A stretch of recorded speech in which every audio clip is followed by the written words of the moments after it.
우리가 오늘 기도할 차례입니다. 우리가 사람이 어떻게 조성되는가를 정확히 알면 내가 어떻게 살아가야 될지 알 수가 있어요. 우리는 구원에 대해서는 너라고 딱 예정되어 있지 않지만 우리의 삶은 많은 부분이 일종의 어쩌면 예정되어 있는 것이에요. 우리가 살아가는 일들은. 왜 그러냐면은 내가 아프다 만약에 쳐봅시다. 내가 지금 어디가 아프다. 그 사람 아프게 되도록 이미 작정되어 있었던 거예요. 작정되어 있었던 거예요.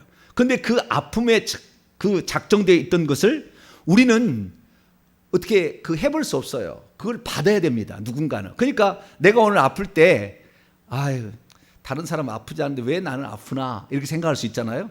근데 그것은 예정되어 있었던 거예요. 이미 예정되어 있어요. 어떻게 예정되어 있느냐 제가 좀 말씀을 드려볼게요. 자, 우리가 사람이 생성되는 데는 부모가 자궁에서 사람을 이렇게 임신을 해서 이제 만드는 건 아니고 좌우지간 태를 빌려주잖아요.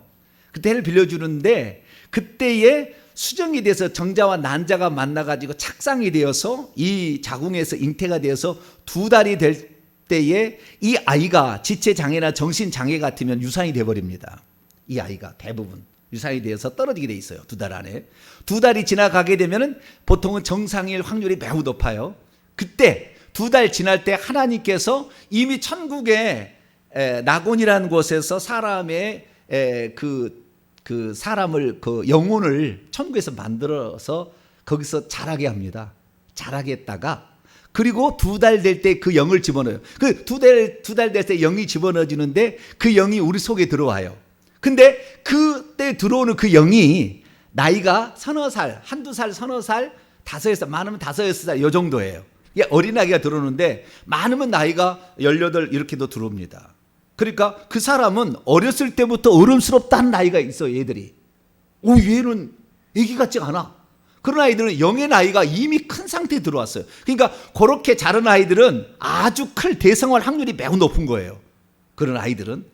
그런데 어쨌든 그 사람이 그 영혼에 들어오게 되는데 그 영혼이 사람 속에 들어올 때 이미 육체가 생성이 됐잖아요. 근데 육체는 엄마 아빠의 모든 유전자를 절반씩 가지고 들어왔어요. 그런데 이 2달 됐을 때에 이 영이 육체를 만들게 될 때 이미 귀신들은 부모 속에 있었어요. 엄마 속에 있었다고요. 그래서 엄마 속에 있는 영이 직접적으로 영향을 미치는 거예요. 바로 들어옵니다. 자궁 속에. 바로 들어와요. 그래서 그때부터 이 아이를 공격하기 시작해서 그때 많이 공격을 받게 되면 이 아이가 삐뚤어진 아이로 태어납니다. 반항적인 아이.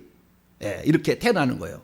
그런데 중요한 게 뭐냐면 이미 태아 때부터 귀신의 공격을 저주를 받기 시작했고 부모가 가지고 있는 그 저주들을 그대로 이 아이도 그대로 받는다는 거예요. 영향을 받는다는 거예요.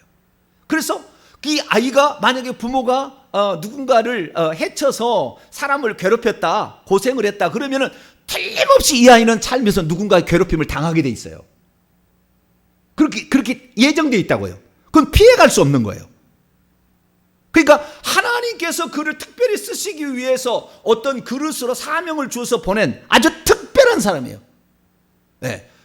성읍에 하나, 성읍에 하나, 족속에 2일 정도로 많지는 않아요. 그런 사명을 가지고 온 아이는 많지 않지만 그렇지 않으니까 대부분 다 부모로부터 가지고 온 것을 가지고 태어나게 되는 건데 부모로부터 가지고 태어난 이 모든 것은 우리가 일평생에 그렇게 살아도록 조성되어 있는 거예요. 내가 아프다 이런 것들로 다 내가 가난하다 내가 어렵게 산다 이것이 이미 조성되어 있는 거예요. 그런데 결정적인 게 뭐냐면 그것을 없앨 수 있는 방법을 우리가 알아냈다는 거예요. 그것이 바로 지금 회개 기도문에 나와 있는 조상들의 죄를 회개하는 거예요. 이것인 거예요. 그래서 우리의 삶의 저주를 하는 것도 이미 다 예정되어 있었던 거예요. 다 예정되어 있었던 거예요. 그런데 그것을 없앨 수 있는 유일한 방법은 뭐냐? 이 엄마가 태중의 아이를 임신하기 전부터 회개를 해서 하고 있으면은 이 저주가 못 들어온다는 거예요. 결정타예요, 결정타. 예수 믿지 않는 가정에는 그 영이 수두룩 들어옵니다. 그러니까 여러분의 자녀를 예수 믿지 않는 자녀에게 보내버리면 그쪽에 영이 싹 들어오는 거예요. 싹 들어와. 정자, 난자가 만나 싹 들어오는 거예요. 절반이 들어오는 거예요, 절반이. 그래서 이 공격을 하는 거예요. 인생이 그래 복잡해지는 거예요. 그래서 우리가 빛과 벨리알이 같이 할 수 없다라는 말은 거기에 있는 겁니다. 근데 이미 그렇게 되어버렸다고 한다면, 그러니까 내가 하나님 앞에 열심히 살려고 해도 때로는 어려움을 당하는 것은 이미 예정되어 있었던 거예요. 그런데 우리가 회개를 철저히 하게 되면은 그걸 안 받고 그냥 넘어가는 거예요. 할렐루야.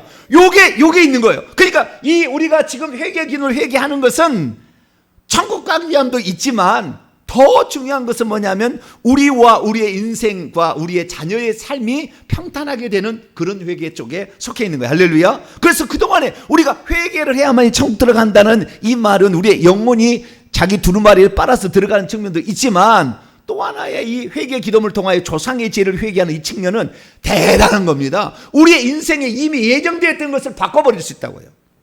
엄청난 거라고, 엄청난 거.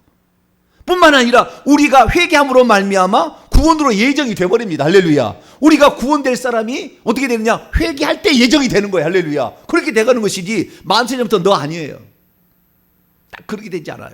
그래서 우리가 회개를 해야 될 일은 여기에 있다. 그래서 우리는 지극정성으로 회개를 해야 돼. 여러분은 회개를 하면 할수록 깨끗할수록 여러분의 의복은 깨끗해지게 되고, 그런 자들이 결국에 새 예루살렘 성에 들어가게 됩니다.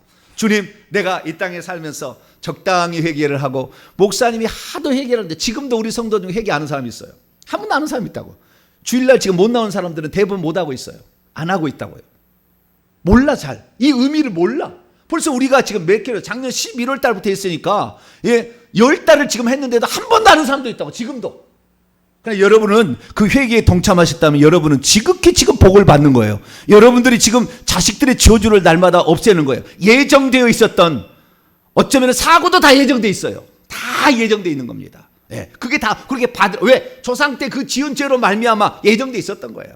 그런데 그 모든 것을 살짝 넘어가게 하고, 교통사고 안 나게끔 1분 뒤에 가게 하고, 그 다음에 하나님께서 순간적으로 손을 잡아서 그를 이끌어내는 것은 회개하는 자에게 가능한 일이에요. 할렐루야. 그래서 우리가 지금 회개를 하는 겁니다. 하나님, 오늘 저녁에 내가 회개하며 또 나아갑니다. 내가 이 회개의 진정성을 알고 날마다 하루에 한 번씩 우리가 이 회개의 기도문으로 회개를 해서 예정되어 있었던 모든 저주를 끝내고, 할렐루야, 내가 천국 갈 수 있는 사람으로서 살아가기 원합니다. 하나님, 내 자식들에게는 이 저주를 물려주고 싶지 않습니다. 우리 자녀들은 번듯하게 수고한 대로 복을 받을 수 있는 자가 되기를 원합니다. 내게 회개의 영을 부어주셔서 진심으로 회개하고 눈물로 회개해서 이 회개를 통하여 우리 하나님께 더 가까이 나가고 천국에 들어가서 세마포옷을 입은 자가 되게 하여 주옵소서. 주여 한번 부르고 우리 통성으로 한번 기도합니다. 주여!